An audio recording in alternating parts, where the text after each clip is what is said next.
Scorpio.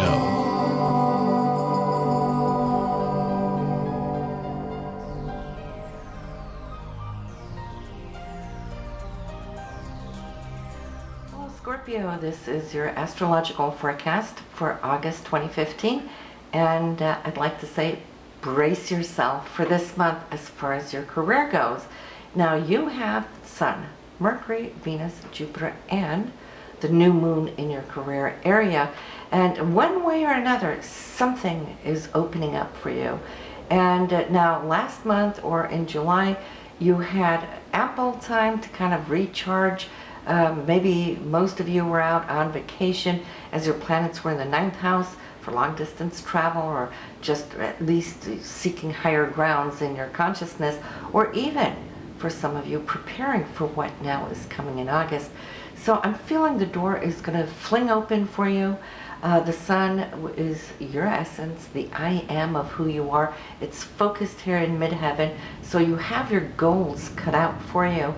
Mercury, communication is there, so there's going to be some talks this month, which is really going to line things up more, I'd like to say, close to what you hold at heart. It's in the sign of Leo, so it's those things that you believe in, the things that you want to put forward. And then we have Venus, which is there, which is love, those things you're passionate about. Now, Venus, yes, is retrograde, so what does that mean here in your career house? Well, it could mean that maybe something from the past is now coming back in that you're looking at, revising and retweaking. Maybe you've been wanting to do something for the longest time, haven't had the opportunity to do so. So the retrograde is bringing this opportunity back to you, so now you can actually take a new look at it. And so I would say pay attention, look at it closely. Why? Because Jupiter is still here, and it's moving on its last leg now in this career field. It's going to be another 12 years, Scorpio, before Jupiter is going to come back and revisit your area and expand your career. So I feel that when we're on this last leg of Jupiter, because it is going to be moving into the sign of Virgo August 11th, which is going to open up totally new rooms for you. The 11th house has to do with groups, so you might be more group-oriented, class-oriented, organizational-oriented as well. And plus, Jupiter will be touching upon all your hopes and dreams. That's also what that 11th house is all about. You're going to be seeing how you're going to be expanding into those things between now and into late of summer of 2016. And it's a new journey, there's new information. It's going to be in the sign of Virgo, and Virgo is very organized, okay? So you're going to start needing to think in terms of details, more so than what you have been doing for a while, and Virgo is going to help you do exactly just that. Now, what is really beautiful is also that you have the new moon in your career area this month. This will take place on August the 14th. 21 degrees there in Leo. You might want to see what other planets you have at 21 degrees, because that new moon is also going to activate those planets if you have them. And this is the time of the month we always put down our intentions. So August 14th, think about what is it you really, truly want to do here in this area, and then project it out to the universe and say, I'm ready for this. That new moon will have the power to be with you for a month before you see some first consequences of it, but it will follow you through a whole 12 months until the new moon comes back here next year in 2016. Venus is retrograde all month, so it will remain here in the sign of Leo, in your work house, or career house, should I say. So it gives you ample time to work over and do what it needs to do. Money is also kind of connected to this. Romance is too, because Venus rules both areas. Saturn, though, which has been retrograding for the last 4 to 5 months, it's going to turn direct again. So it's going to be with you, it's going to support you, it's going to give you that feeling that mastery is back in your hands. You're back in the steering wheel, This is after August the 2nd.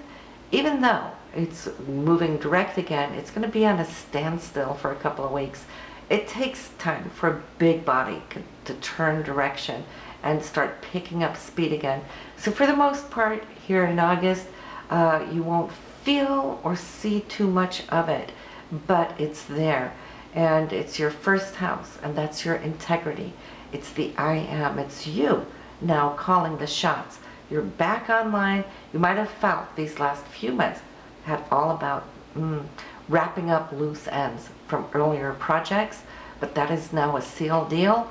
So you're kind of free now to open up for new projects where you can feel in charge. So I'm liking that, really, really liking it. It's really wanting to wrap up the last 3 years. It's preparing to move into your second house. That's where it's going to be operative over the next 2.5 to 3 years. And then you're going to see how Saturn is going to start structuring your financial area of life. Not quite yet, not here in August. Mercury is also going to change signs and move out of your career house into the 11th of hopes, dreams, wishes, and also where you're going to be communicating and interacting a whole lot more with groups and organizations, but also with your friends. So there is a catch up. Maybe you felt you've been too busy to be with your friends here for a while. Well, that is going to pick up and look quite beautiful for you here the last 3 weeks of August. On the 8th, Mars, which currently still is in your 8th house, no, I'm sorry, in your 9th house, it's going to change signs on the 8th. Out of the 9th into the 10th of career. So until the 8th, you have time to prepare for what changes are coming up in your career. Maybe you need to do some research. Maybe you need to download some information, or just get all your ducks in a row, because after the 8th, when Mars moves out of Cancer into the 10th house, well, you're going to be working up a storm, and you're going to be quite not just busy, but also staying on top of all the things that your new job or new project, whatever it is that's in a renewal state, will actually crave your attention, and you're going to be the go-to person. You're going to have it all going for you. So yes, we have here the new moon on the 14th. Like I said, this is where you want to put down your intentions, write your abundance check. 21 degrees, 14th of August. The full moon, however, is going to be 29th of August, showing up in your 5th house for true love, for new love, interaction with your children, having fun. This luminary will also shine upon all your hobbies, your talents and skills. They might just want to come out and express themselves. So you might feel a little bit more artsy or hanging a little bit looser here on the 29th. Beautiful, beautiful day. On August the 2nd, we have Mercury, communication alongside with a beautiful golden beam to Uranus. So if you're having any talks here today, which is actually between you, maybe your employer, and also maybe some co-workers, it's between the 10th and the 6th house, may in that case be very beneficial for you. Then you have some decisions to be made here, and we're looking at the dates between the 3rd and the 6th. Jupiter is going to square on Saturn, Venus is going to square on Saturn, Mercury is going to square on Saturn. So Saturn here, thank God, now is at least not retrograde, it is moving forward. But the choices that you're going to need to take, one has to do with communication, or anything with documents, papers, and so forth. Has to do with money. Money might be limited for whatever reason. Venus and Saturn they're squared, so you might have to make a decision upon it. It could be romance here with Saturn that might have to make a major decision, have some deeper, shall I say, thought processing of how to solve a certain situation, because Saturn might feel a little restrictive for whatever this is. And Jupiter wants to expand, but Saturn contracts. So it's kind of like a push-pull, okay? Where do you find the midpoint so you don't have to really go to the one end or the other? Where can you find your midpoint? On the 4th, I feel there's some good news coming in. It's Venus and Jupiter, they're conjunct. Now, that happened on July 1st. Some of you received good news and the manifestation of that good news. Some of you are still waiting for it. Now, since Venus is retrograde, it's going back to that very same degree of Jupiter. And so maybe now it's going to be revealed to you what that may be. So just as you're coming into this little crunch time, here's this great news from Venus and Jupiter. So either love and abundance that way, or it could be some money news that will give you the abundance to actually move beyond this, or beyond this little crunch. But then you're through, because from the 7th onwards, the rest of the month here in August is looking good. I see communication is great after the 7th. Mercury and Saturn, they're doing the dance, and you're not just on target, but online, and your communication is, in a sense, very solid and firm and confident.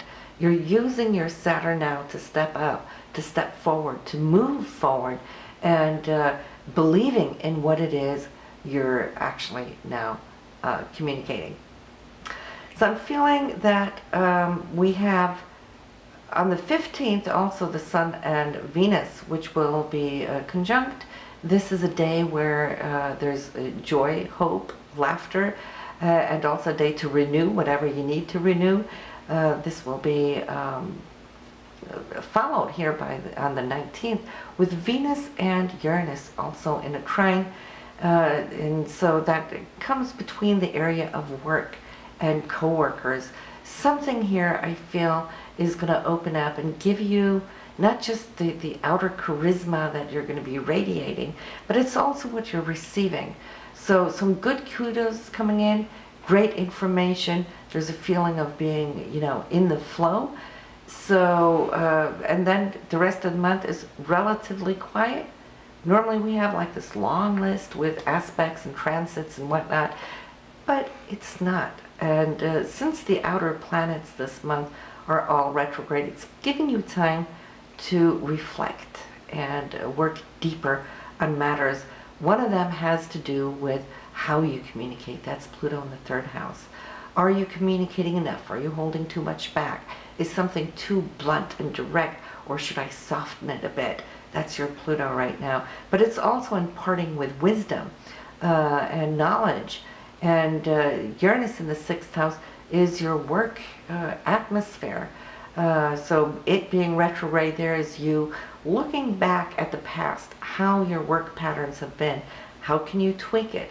Is there a different work cycle or routine or schedule that can be tweaked so that you have more time, more freedom, more liberty to do other things as well? That's what Uranus is trying to shake up here. Neptune, your 5th house, children, self-expression and creativity and spirituality. Neptune too is retrograde.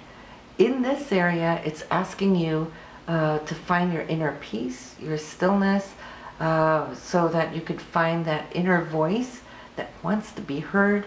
It wants to come out, up and out, to be expressed in a creative way. So I feel these retrogrades are small blessings to you because it's helping to realign your energetic cycles. It's really empowering your chakras and your higher consciousness as well. So sometimes a slow time is actually a revitalizing period where we can come out much stronger when they wake up and move direct again.